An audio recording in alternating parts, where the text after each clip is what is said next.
नमस्कार प्रेक्षकांनो, मालिकेच्या पुढील काही भागांमध्ये आपल्याला खूपच जबरदस्त असा ट्विस्ट पाहायला मिळणार आहे.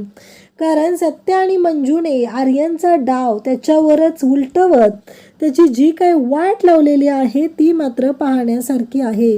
अक्षरशः त्याचे डोळे फोडून बाहेर काढलेत मंजूने. कारण या आर्यनने मंजूच्या बाबतीत खूप वाईट गोष्ट केलेली होती आणि त्याची शिक्षा त्याला दिलेली आहे. काही झालं तरीही मंजूने ठरवलेलं होतं की या माणसाला सोडायचं नाही. पण हे सगळं कशा पद्धतीने केलंय, एवढा क्रूर अवतार मंजू आणि सत्याला का घ्यावा लागलाय? कारण मंजूला संपवायचा प्लॅन हा आर्यन करत होता, तिचे हातपाय तोडायचा प्लॅन आर्यन करत होता. पण त्याच आर्यनची वाट मंजूने लावलेली आहे आणि तीही मंजूने नाटक करत, म्हणजे मंजूने समोरच येऊ दिलेलं नाही की तिच्या बाबतीत काय झालेलं आहे, तिचे डोळे आहेत की नाही, तिची नजर आली आहे का नाही, या कोणत्याच बाबतीत मंजूने सत्य बाहेर येऊ दिलेलं नाही आणि यांची मात्र वाट लावलेली आहे. हे सगळं कशा पद्धतीने होणार आहे ते आपण डिटेलमध्ये पाहणार आहोत. त्यासाठी हा व्हिडिओ शेवटपर्यंत पहा. त्याचबरोबर चॅनलवरती नवीन असाल तर चॅनलला नक्की सबस्क्राईब करा. इकडे आपल्याला पाहायला मिळतं की मंजू विचार करत बसलेली असते. कारण मम्मी कोणत्याही क्षणी काही करतील, काही झालं तरीही माझं हे नाटक मम्मींच्या समोर येता कामा नये. जर का त्यांना कळलं की मी नाटक करते तर त्याचा काहीच उपयोग होणार नाही. ती सगळं लगेच आर्यनला, तात्यासाहेबांना सांगितलं जाईल. जर मला आर्यनचा बिंग फोडायचा असेल तर मला ह्या सगळ्या गोष्टी शांतपणे विचारपूर्वक करायला पाहिजेत, असा विचार मंजूच्या डोक्यात सुरू झालेला असतो. आणि म्हणूनच मंजू हे सगळं शांतपणे हँडल करत असते. तर इकडे आर्यन म्हणत असतो की आता त्या मंजूला माझ्या तावडीत घेणार आहे. काही झालं तरीही मंजूला मी माझ्या बाजूने घेणार आहे आणि तिच्या बाबतीत आणखी काही गोष्टी करणार आहे असं त्याच्या डोक्यात सुरू असतं. म्हणजेच तिचे आता हात तोडणार आहे. तिची नजर तर घालवलेली आहे, पण आता पुढे सुद्धा तिची वाट लावायची कशी याचा विचार हा आर्यन करत असतो.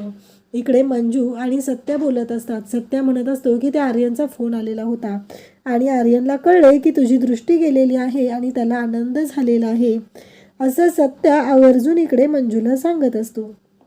तेव्हा मात्र मंजू म्हणत असते, तेच तर मी तुला सांगण्याचा प्रयत्न करते सत्या. कारण अशी कितीतरी लोक आहेत, आपल्याला आर्यनच्या बाबतीत सगळ्या गोष्टी आता बाहेर काढायच्या आहेत. म्हणजे बघ ना, तुझ्यावर तात्यासाहेबांनी घेतलेला आळ, ते सगळं प्रकरण, या माझ्या बाबतीतल्या, त्याचबरोबर अचानक तात्यासाहेबांची फाईल घाळ होणं, माझ्यावर हल्ला होणं, हे जर सगळं आपल्याला समोर आणायचं असेल तर या सगळ्या गोष्टींचा विचार करावा लागणार आहे, असं मंजू सत्याला सांगत असते. आणि सत्यासुद्धा म्हणत असतो की हो, मी तुझ्याबरोबर आहे, काळजी करू नको, तुला मी आता काहीही होऊ देणार नाही. इकडे आर्या आता भेटायला आलेली असते आणि मग आर्यनला ती भेटते. तेव्हा मात्र आर्यन तिच्याकडे पाहत असतो आणि मग आर्यन नसेत असतो तेव्हा ती म्हणते, काय चाललंय तुझं? मग ती ग्लासभर पाणी घेते आणि त्याच्या तोंडावर मारते आणि त्याला म्हणते की बाद झालं, आत्तापर्यंत हे सगळं तुझ्या म्हणण्याप्रमाणे चाललं होतं, पण आता नाही. काहीही झालं तरीही तुला हे सगळं सावधगिरीनं करावं लागणार आहे, असं आवर्जून ती सांगत असते. आणि त्याच वेळी आर्यन म्हणत असतो, काळजी करू नकोस ग, ती मंजू आहे ना, बघ कसं आहे माहिती आहे का, तिने मला माझे हातपाय तोडण्यापर्यंत तयारी दाखवली होती. तिने मला भर चौकात मला साखळीने बांधून ओढत आणून तिने माझी धुलाई केलेली होती. आता तिला सोडत नसतो. ज्या हाताने तिने माझे एवढे कुत्र्यासारखे हाल केले होते ते हातच मी संपवून टाकणार आहे, असं इकडे बोललं जात असतं. तेव्हा तो म्हणतो की शेवटी तात्यासाहेबांची मुलं आहोत आपण आणि कोणाची कशी वाट लावायची हे आपल्याला चांगलंच माहिती आहे, असा विचार आर्यन करत असतो. म्हणजे आर्यनने आता इथंपर्यंत मजल गेली आहे की आता मंजूच्या बाबतीत त्याने वेगळाच विचार सुरू केलेला आहे. इकडे मात्र त्याला आर्या समजवण्याचं काम करत असते, पण त्याला मात्र हे ऐकूनच नाही घ्यायचं. त्याने फक्त एकच ठरवलंय की मी शांत राहणार नाही, मी दाखवून देणार आहे की मी काय करू शकतो. इकडे मम्मी साहेब विचार करत असतात. मग आर्यन मम्मी साहेबांना फोन करतो, म्हणजे मायाला फोन करतो. तेव्हा माया म्हणते, आता तुझं काय काम आहे? नाही, तुझं काय काम आहे, हे सगळं जे काय आहे तू कशाला फोन केलायस? तेव्हा तो म्हणतो, कसं आहे हो का, मी तुम्हाला म्हणलं होतं की तुम्हाला मी केंद्रात जागा मिळवून देईल, मंत्रीपद मिळवून देईल. मी ते करू शकलो नाही हे मला माहिती आहे. पण आणखी एक काम करू शकतो मी, तुमच्या घरात असलेली तुमची नावडती सून मी तिला कायमचं घेऊन जाऊ शकतो. जरी मागच्या वेळेस माझ्याकडून ह्या गोष्टी राहिल्या असतील तरीही मी आत्ता तुमचं स्वप्न पूर्ण करू शकतो. तेव्हा मात्र माया म्हणते, खरंच? मग तो म्हणतो की एक काम करायचं आहे, ते म्हणजे काही झालं तरीही तिला एकटीला घरात ठेवायचं आहे. असंही ती आंधळी झाली आहे, घरात कोणी असता कामा नये, मी तिला घेऊन जाईल. माया म्हणते, चालेल, डील डील, आपल्यामध्ये डील डील, असं माया सांगू लागते. आणि मंजूने ह्या सगळ्या गोष्टी ऐकलेल्या असतात. मंजूला खूप राग आलेला असतो. खरं तर मंजूला असं वाटत असतं, ही जर आता सत्याची आई नसती ना तर मी दाखवून दिलं असतं की मी काय करू शकते, असं मंजू बोलत असते. पण आता मंजू शांत होते, कारण काहीच नाही आहे. मंजू आता विचार करू लागते. ती सत्याकडे जाते आणि सत्याला म्हणते की सत्य असं असं झालेलं आहे. मम्मींनी आर्यनसोबत प्लॅन केला आहे आणि आर्यन मला इथून घेऊन गायब करणार आहे. तेव्हा सत्या आणि मंजू दोघंही म्हणतात की येऊ दे त्याला, प्लॅन त्यालाच करता येतो का, आता दाखवते मी प्लॅन कसा केला पाहिजे ते, असं म्हणत आता हे दोघंही बोलत असतात. इकडे माया मात्र खुश झालेली असते. ती म्हणत असते, चला आता एकेकाचं काम आपल्याला तमाम करायचं आहे.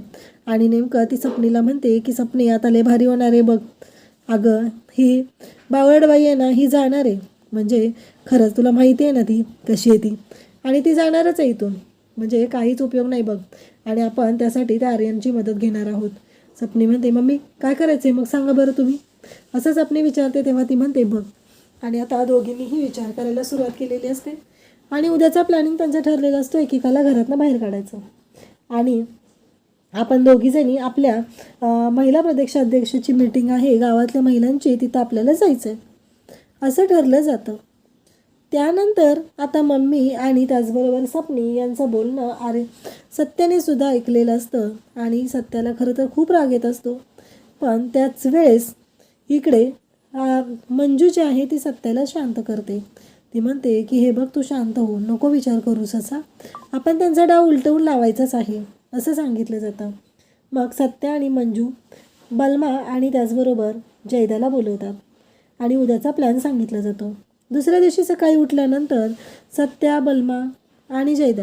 सत्या म्हणतो, मम्मी मी जरा साताऱ्याला चाललो आहे, संध्याकाळी येईल, उशीर होईल. कसं आहे माहिती आहे का, वाघमाऱ्यांची काळजी घ्या. तेव्हा माया म्हणते, हो हो नक्की, बलमा चल, जयदा चल, असं सत्या सांगतो. आता मात्र इकडे मायासाठी खूपच चांगली गोष्ट असते ही. ती म्हणते, काय माया, हे तर चांगलंच झालं की आपल्यासाठी, असा विचार मायाच्या डोक्यात सुरू झालेला असतो. तेव्हा मात्र मंजू आता रूममध्ये असते. आता राहिलं घरात कोण, सपनी, माया आणि मंजू आणि पेंटर. मग ह्या दोघी आता हे गेले की ह्या दोघी माया येते आणि म्हणते, अगं मंजिरी, जरा महिला बचत गटाची मीटिंग आहे, तिकडं मला जायचं आहे.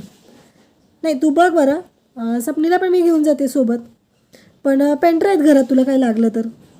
मंजू म्हणते की काही हरकत नाही आहे, ठीक आहे.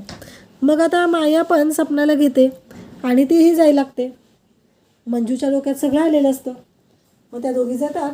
एक अर्धा तासात पेंटरला फोन येतो, मायाची तब्येत बिघडली आहे आणि तिला दवाखान्यात ॲडमिट केलं आहे, तिचा BP शूट झाला आहे. पेंटर म्हणतात, आत्ता इथं चालत गेली आणि आता काय झालं अचानक. मंजूला म्हणतात की मी बघून आले गो, काय झालं आहे तिला बघून येतो जरा. मंजू म्हणते, ठीक आहे, पण तू करशील ना ॲडजस्ट, कुठं जाऊ नको, उतरू नको, मी तुला सगळं इथं आणून दिलेलं आहे, असं पेंटर मंजूला सांगत असतात. इकडे आता मायाने आर्यनला फोन केलेला असतो आणि सांगितलेलं असतं की जा तुझं काम कर, कारण घरी कोणीच नाही आहे, असं आर्यनला सांगितलं जातं. इकडं मंजू आणि सत्याचं जे प्लॅनिंग ठरलेलं असतं, आर्यन आता निघालेला असतो आणि सत्या आणि बलमा या दोघांनी लांबूनच त्याला पाहिलेलं असतं आणि ते दोघंही इकडे आर्यनच्या पाठोपाठ निघालेले असतात. आर्यन फ्रंट डोअरने आत येतो आणि तो येऊन मंजूला हॉलमध्ये ओढत आणत असतो. त्याच वेळी समोर सत्या येतो. सत्याला पाहून आर्यनला धक्काच बसतो. सत्याला पाहून आर्यनला कळायचंच बंद होतं. आर्यन मात्र म्हणतो की हे सगळं काय आहे, म्हणजे हा कुठून आला इथं. तेव्हा मात्र तो पळायचा प्रयत्न करतो, कारण सत्याने आर्यनला 2 कारणासाठी ठेवून दिलेले असतात आणि मंजूने तर लाथ घातलेली असते, कारण अजूनही मंजूचे डोळे आहेत, तिला दिसतंय, ही गोष्ट कळू दिलेली नसते. मग तो तिथून पळून जायचा प्रयत्न करतो, घराच्या बाहेर पडतो आणि बाहेर बलमा आणि जयदा दोघं उभे असतात. त्या दोघांनीही त्याला पकडलेलं असतं. त्यानंतर इकडे पाहायला मिळतं ते म्हणजे आता त्याला पकडलेलं असतं. मंजू समोर येते आणि ह्या दोघांनी त्याला खाली पकडून ठेवलेला असतो. मंजू येते आणि त्याच्या डोळ्यावर बुक्की घालते. अक्षरशः डोळ्यातनं रक्त येईपर्यंत त्याला मारत राहते आणि म्हणते, तुला काय वाटलं, आंधळी झाली मी आणि तू तुझी मनमानी करशील? पण एक गोष्ट लक्षात ठेव, या इन्स्पेक्टर मंजिरी वाघमारेला कोणीच संपू शकत नाही, असं म्हणत त्याचा डोळे फोडलेले असतात आणि तो रडत असतो.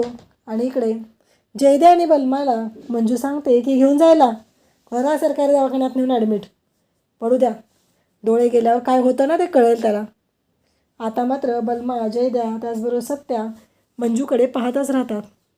आज खऱ्या अर्थाने मंजू अन्यायाविरुद्ध लढलेली असते आणि दाखवून दिलेलं असतं की इन्स्पेक्टर मंजिरी वाघमारे काय करू शकते. कारण या आर्यनने खूप त्रास दिलेला होता तिला, त्याचा मात्र वचपा काढलेला असतो. अशाच अपडेटसाठी चॅनलशी कनेक्ट राहा. थँक्यू.